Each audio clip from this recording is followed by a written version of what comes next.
பல்லாவரம் மேற்கு பகுதி தமிழக வெற்றிக் கழகம் சார்பில் அருள்மிகு ஸ்ரீதேவி மாகாளியம்மன் கோவில் ஆடி மாத திருவிழாவை முன்னிட்டு 1000 நபர்களுக்கு அன்னதானம் வழங்கி சிறப்பித்தனர். பல்லாவரம் அருள்மிகு ஸ்ரீதேவி மாகாளியம்மன் ஆலயம் ஆடி மாத தீமிதி திருவிழாவை முன்னிட்டு செங்கல்பட்டு மேற்கு மாவட்டம் பல்லாவரம் மேற்கு பகுதி தலைமை தமிழக வெற்றிக் கழகம் சார்பில் பல்லாவரம் மேற்கு பகுதி தலைமை கோகுல் கிருஷ்ணன் தலைமை ஏற்பாட்டில் 1000 நபர்களுக்கு அன்னதானம் வழங்கும் நிகழ்ச்சி நடைபெற்றது. இதில் சிறப்பு அழைப்பாளராக தமிழக வெற்றிக் கழகம் செங்கல்பட்டு மேற்கு மாவட்ட தலைவர் மின்னல்குமார் பங்கேற்று சிறப்பு பிரார்த்தனையில் ஈடுபட்டு பின்னர் 1000 நபர்களுக்கு அன்னதானம் வழங்கி சிறப்பித்தனர்.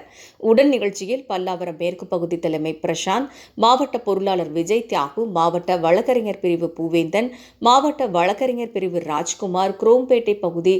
ஆசிய மகேந்திரன், சுகன், பல்லாவரம் வடக்கு பகுதி திலீப்குமார், பல்லாவரம் தொகுதி அரவிந்த் மற்றும் 13வது வார்டு தலைவர் பிரதீப் குமார், வார்டு இணை செயலாளர் பிரசாந்த், வார்டு செயலாளர் கார்த்திகேயன், வார்டு பொருளாளர் ஷாதிக் ஹுசேன், வார்டு துணைத் தலைவர் கார்த்திக், வார்டு துணை செயலாளர் சூரிய நாராயணன், கழக தோழர் பரத், பல்லாவரம் மேற்கு பகுதி 9 மற்றும் 13வது வட்டக்கழக தோழர்கள் உட்பட தமிழக வெற்றிக் கழக நிர்வாகிகள் பலர் கலந்து கொண்டு சிறப்பித்தனர்.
பிரசாந்தனா